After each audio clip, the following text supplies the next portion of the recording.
बड़ी कार्रवाई है, क्योंकि पिस्तल और मैगजीन और जिंदा कारतूस और कट्टा जो छत्तीसगढ़ के बाहर से लाया गया था और धारदार चाकू जिसके नोक पे ये शराब कोचिया का काम कर रहे थे। इन्हीं पुराने हैं, करीब 10 साल पहले वो लेके आया था और जो आरोपी है वो 302 के मामले में जेल भी जा चुका है मर्डर के आरोप में। वही सर लास्ट क्वेश्चन था कि ये लोग अभी बंदूक रखे हुए हैं, 12 साल पहले ये लोग मर्डर कर चुके हैं, खुलेआम मारे थे, तो क्या ये बड़ा कोई और अपराध वारदात को अंजाम दे सकते थे गाड़ी में? तो रेड कार्रवाई में उसके अलमारी से ये आर्म्स और उसके कारतूस बरामद हुए।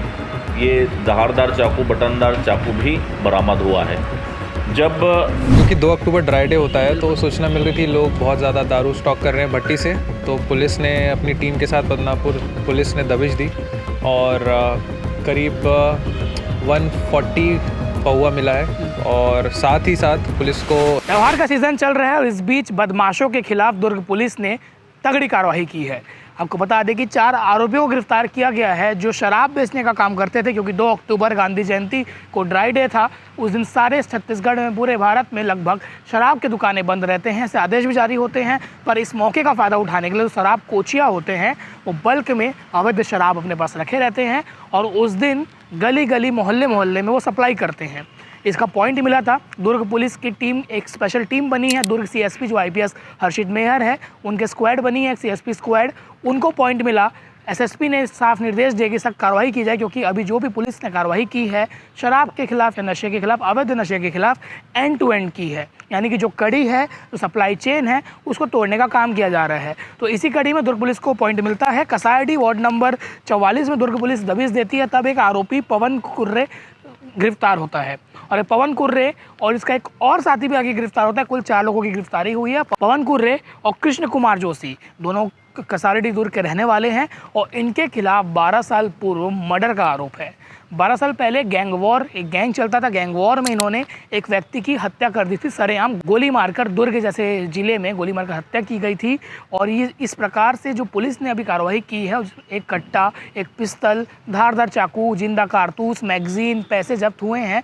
आप कुल मिला के चाहिए, अमित जोश का आप केस जानते होंगे। अमित जोश इनकाउंटर हुआ था बदमाश का, क्योंकि उसने पुलिस के ऊपर फायरिंग की थी, तो पुलिस ने बचाव में, आत्मरक्षा में उसे एनकाउंटर में ढेर कर दिया था। करीबन कई राउंड फायरिंग हुई थी जयंती स्टेडियम के पीछे ही, और उस दौरान बंदूक का मामला सामने आया था। करीबन उसके बाद ये पहला मामला है दुर्ग भिलाई में, पूरे दुर्ग भिलाई में, कि बंदूक जब्त करने की कार्रवाई हुई है, क्योंकि जिनके पास कारतूस रहता है, बंदूक रहता है, पिस्तल रहता है और त्योहारी सीजन में और जो ऐसा गलत काम कर रहे हैं, शराब कोचियाँ हैं, वो कभी भी कोई बड़ी वारदात को अंजाम दे सकते हैं, जिसके लिए पूरी दुर्ग पुलिस की इस कार्रवाई को एक बड़ा कार्रवाई माना जा रहा है, बड़ा एक्शन माना जा रहा है। इसमें टीम बनाई गई है और पूरा मामला को बताते हैं। पूरा प्रेस कॉन्फ्रेंस पुलिस ने आज किया है।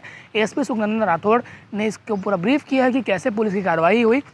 लोगों की जानकारी है, पवन, जब हमें सूत्रों से जानकारी मिली, जब स्पेशल टीम ने पवन कुर्रे को गिरफ्तार किया, पकड़ा पॉइंट से, तो उसे कड़ाई से पूछताछ की गई।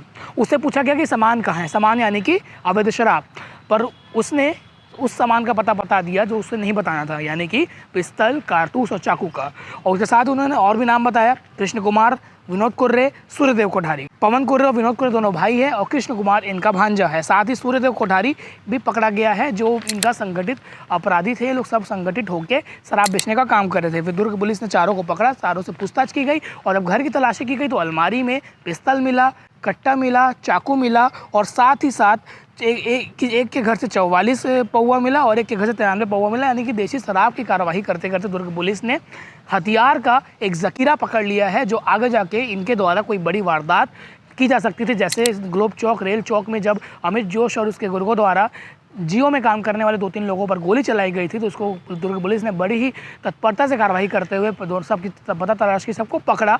अमित जोश फरार चल रहा था, उसका इनकाउंटर कर दिया गया। मतलब आप सोचिए कि जीरो टॉलरेंस लगातार चल रहा है, क्योंकि इस प्रकार के जब भी कुछ अगर अपराध होगा तो उसमें पुलिस सख्त से सख्त कार्रवाई करेगी। इस पूरे मामले में आगे एएसपी सुखनंदन राठौड़ ने क्या कहा, आप वो भी सुनिए। पर बड़ी कार्रवाई है, क्योंकि पिस्तल और मैगजीन और जिंदा कारतूस और कट्टा जो छत्तीसगढ़ के बाहर से लाया गया था और धारदार चाकू जिसके नोक पे ये शराब कोशिया का काम कर रहे थे। अब मान लीजिए कल को इसे कोई पंगा लेता कि हाँ आप बेच रहे हो हम नहीं बेच रहे, या फिर कोई भी कुछ विवाद होता तो इनके पास से निकलता पिस्तल और वो चाकू, और ये किसी की हत्या भी कर सकते थे। और 12 साल पहले इन 4 आरोपी में से 2 आरोपी जो हैं मर्डर कर चुके हैं और जेल भी काट चुके हैं, पर फिलहाल बाहर थे। तुर्क पुलिस इन चारों को गिरफ्तार करके जेल भेज दिया है। तुर्क पुलिस की बड़ी कार्रवाई है। इस बड़ी कार्रवाई को लेकर आप क्या सोचते हैं हमें कमेंट सेक्शन में बता सकते हैं। धन्यवाद। मैं लाभेश घोष। आगे आप सुनिए ASP Sukhnandan Rathore additional SP ने क्या कुछ कहा। जैसे हमने आपको बताया कि दुर्ग से एसपी आईपीएस अर्षित मेहर की एक टीम बनी है, उन्होंने इस अपराध रोका है और आरोपियों को पकड़ा है। उनसे जान लेते हैं कि इस प्रकार से दबिश की गई और क्या सूचना मिली थी सर। क्योंकि 2 अक्टूबर ड्राई डे होता है तो सूचना मिल रही थी लोग बहुत ज़्यादा दारू स्टॉक कर रहे हैं भट्टी से, तो पुलिस ने अपनी टीम के साथ बदनापुर पुलिस ने दबिश दी और करीब 140 पौवा मिला है। और साथ ही साथ पुलिस को एक कट्टा, एक ऑटो पिस्टल, एक नाइफ और 6 कारतूस गोलियां भी बरामद हुई हैं और कुछ कैश भी बरामद हुआ है। सर जो हथियार मिले हैं वो यही है, कंट्री मेड है और बाहर से लाए गए हैं, लग रहा है कि यहीं के हैं? नहीं, अभी तक पूछताछ में पता चला है कि जो आरोपी है वो बिहार से पिस्टल और कट्टा दोनों लेके आया था और अभी नहीं पुराने हैं, करीब 10 साल पहले वो लेके आया था। और जो आरोपी है वो 302 के मामले में जेल भी जा चुका है मर्डर के आरोप में। वही सर लास्ट क्वेश्चन था कि ये लोग अभी बंदूक रखे हुए हैं, 12 साल पहले ये लोग मर्डर कर चुके हैं, खुलेआम मारे थे, तो क्या ये बड़ा कोई और अपराध वारदात को अंजाम दे सकते थे? गाड़ी इनके पास बंदूक थी। इसमें तफ्तीश चल रही है और इसमें थोड़ा और कुछ परतें खुलना बाकी है, आपको इसके बारे में बता दिया जाएगा। Thank you sir. तो ये थे दुर्ग से एसपी आईपीएस अर्षित मेहर, जिन्होंने बताया कि किस प्रकार से कार्रवाई की गई है और आगे भी ऐसे बदमाशों के खिलाफ लगातार कार्रवाई होगी। धन्यवाद। के विरुद्ध अभियान चलाया जा रहा है, स्पेशल ऑपरेशन अभियान विश्वास, और ऑपरेशन विश्वास के अंतर्गत जो नशे की सप्लाई चेन है या नशे के जितने भी अवैध रूप से बिक्री करते हैं उस पर कार्रवाई के लिए लगातार निर्देश दिए जाते रहे हैं और उस पर थाना लेवल पर, पर्यवेक्षण अधिकारी के लेवल पर कार्रवाई की जाती है। इसी क्रम में जो ड्राई डे था 2 तारीख को, उसके पहले ये सूचना थी कि भारी मात्रा में लोग शराब इकट्ठा कर सकते हैं। इसकी सूचना पर सीएसपी दुर्ग आईपीएस साहब ये अपनी मुखबिर पर से ये इंट निकाले कि आरोपियों के पास कसारीडीह में भारी मात्रा में शराब रखा हुआ है, देसी शराब, और उस पर एक स्पेशल टीम गठित की गई और वो जब स्पेशल टीम गठन के बाद मुखबिर के बताए गए जगह पर जाकर के रेड कार्रवाई की, आरोपी पवन कुमार कुर्रे के घर पर जब दबिश दी गई तो वहाँ शराब का जखीरा मिला, 93 पाव वहाँ से देसी शराब मिला।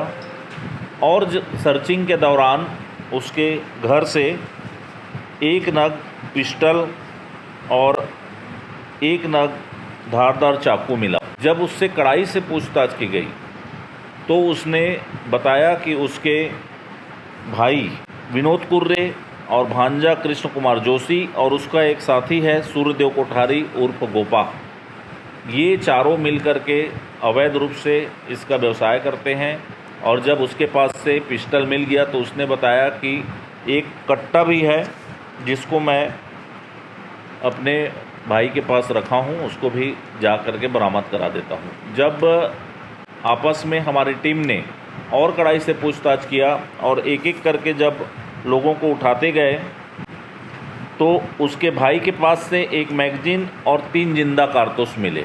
ये मैगजीन जब उसी तरह से और उसके साथी को उठाया गया सूर्यदेव कोठारी को, तो उसके पास 1 नग कट्टा और 2 जिंदा कारतूस मिला। उसके भांजा कृष्ण कुमार के पास से भी अवैध शराब मिला 93 पाव। तो इस तरह से ऑपरेशन विश्वास की सूचना पर हमारी टीम ने दबिश दी और सजग रह करके वहाँ रेड कार्रवाई की। तो रेड कार्रवाई में उसके अलमारी से ये आर्म्स और उसके कारतूस बरामद हुए। ये धारदार चाकू, बटनदार चाकू भी बरामद हुआ है। जब उनसे पूछताछ की गई तो ये पवन कुर्रे और कृष्ण कुमार जोशी पूर्व में हत्या के अपराध में जेल जा चुके हैं, गिरफ्तार हुए हैं और इनके पास से बिक्री की रकम लगभग 4,000 रुपये को भी जब्ती किया गया।